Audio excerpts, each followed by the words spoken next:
ক্ষমতাচ্যুত প্রধানমন্ত্রী শেখ হাসিনার রায়ের দিন ধানমন্ডি ৩২ নম্বরে কার্যক্রম নিষিদ্ধ আওয়ামী লীগের এক কর্মীকে পিটিয়ে পুলিশের কাছে সোপর্দ করার ঘটনায় আলোচনায় এসেছিলেন জাতীয় নাগরিক পার্টি এনসিপির ধানমন্ডি থানা যুগ্ম সমন্বয়কারী জান্নাত আরা রুমি। বৃহস্পতিবার রাজধানীর হাজারীবাগের জিগাতলার একটি ছাত্রী হোস্টেল থেকে তার ঝুলন্ত মরদেহ উদ্ধার করে পুলিশ।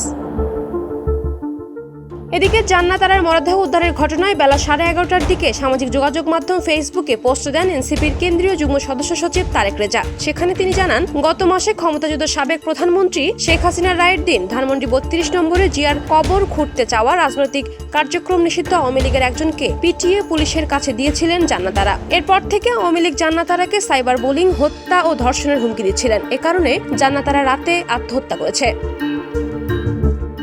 ফেসবুকে দেওয়া ওই পোস্টে তারেক রেজা আরও লিখেছেন, এটাকে তার আত্মহত্যা হিসেবে দেখতে রাজি নন, এটা খুন। যারা তার জীবনকে তছনছ করে দিয়েছে তাদের জীবন শান্তিতে কাটাতে দেব না। এ বিষয়ে হাজারীবাগ থানার ভারপ্রাপ্ত কর্মকর্তা মোহাম্মদ হাফিজুর রহমান জানান, এনসিপির নেত্রী জান্নাত আরা বেসরকারি একটি প্রতিষ্ঠানে চাকরি করতেন। তিনি জিগাতলার ওই ছাত্রী হোস্টেলের একটি কক্ষে একা থাকতেন। পরিচারিকা ডাকাডাকির পর দরজায় ধাক্কাধাক্কি করেন। এ সময় হার্টবোর্ডের দরজার ছিটকিনি খুলে যায়। পরে পুলিশ সিলিং ফ্যানের সঙ্গে গলায় ওড়না পেঁচানো অবস্থায় জান্নাত আরার ঝুলন্ত মরদেহ উদ্ধার করে। মরদেহ ময়নাতদন্তের জন্য ঢাকা মেডিকেল কলেজ হাসপাতালের মর্গে পাঠানো হয়েছে।